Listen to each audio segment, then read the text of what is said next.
Let's talk about the Lemons Rally. Now, first question, what is the Lemons Rally? Well, it's kind of a lower pressure version of Lemons and a great way to dip your toe into the world of Lemons. More or less, it is a long distance scavenger hunt in crappy cars. The only requirement, street registered and insured.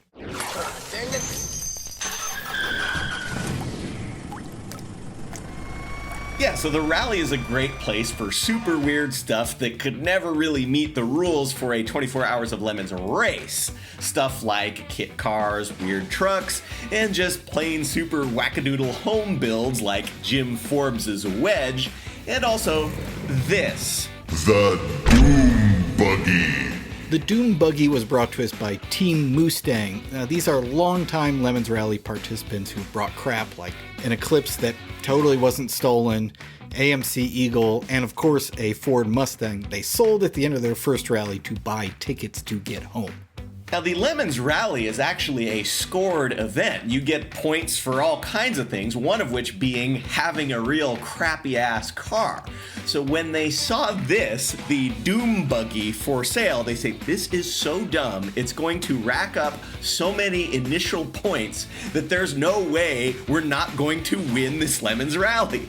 So what was this thing they found? It was a dune buggy made out of 2.5-inch square steel tubing using the drivetrain from a Corvair Monza with the transaxle from like a 1950s Volkswagen Combi, but it was turned 180 degrees. So it's basically a Porsche 911.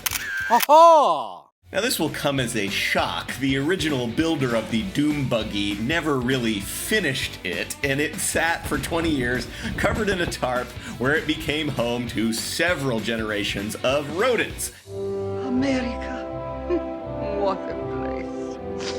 When Mustang got this pile home, they went to work immediately, and they started with the biggest flaw.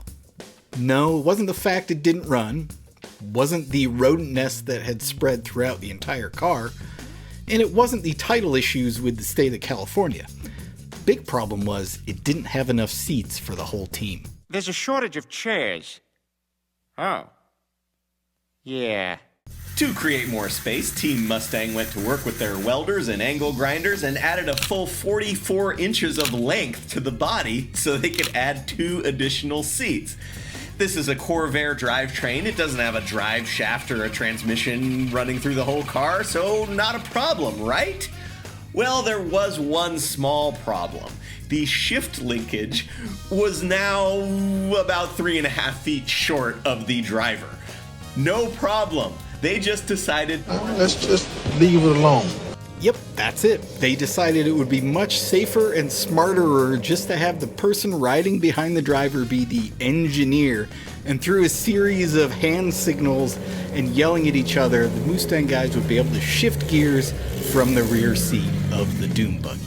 And like so very many Lemons teams, they left for the rally without having put a single mile on the car, except a little bit of practice time in a parking lot with the shifting. What could possibly go wrong?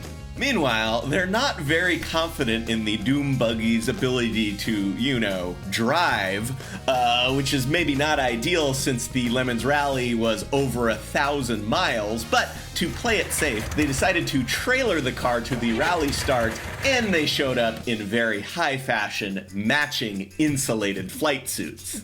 They gave us a quick demonstration of their driver-engineer setup, and we told them they were absolutely doomed, then gave them 1,000 points to start, which was like a 400-point gigantic head start.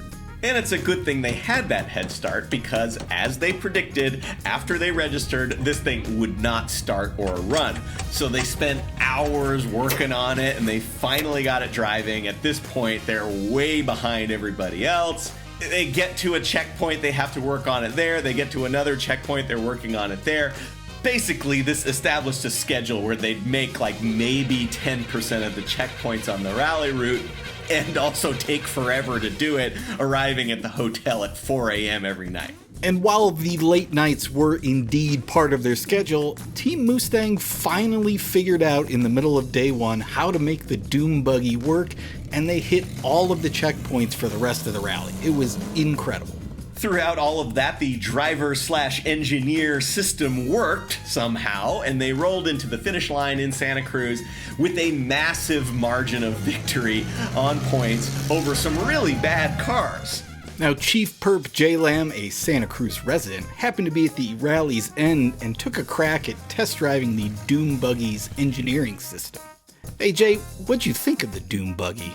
Well, I've lost all faith in all automobiles. I'm never driving a car of any kind ever again, and I'm starting an artisanal coffee yurt in Ulaanbaatar.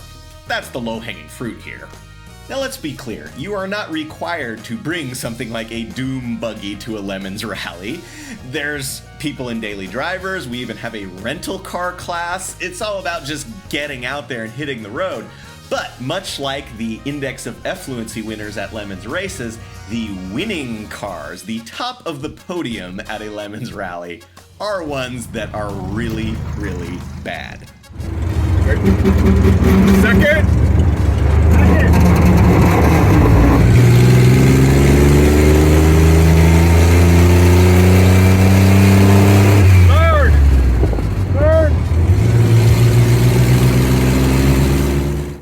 Every second you don't subscribe or watch one of these videos, another Vega is sent to the crusher. Won't you help us save Classic?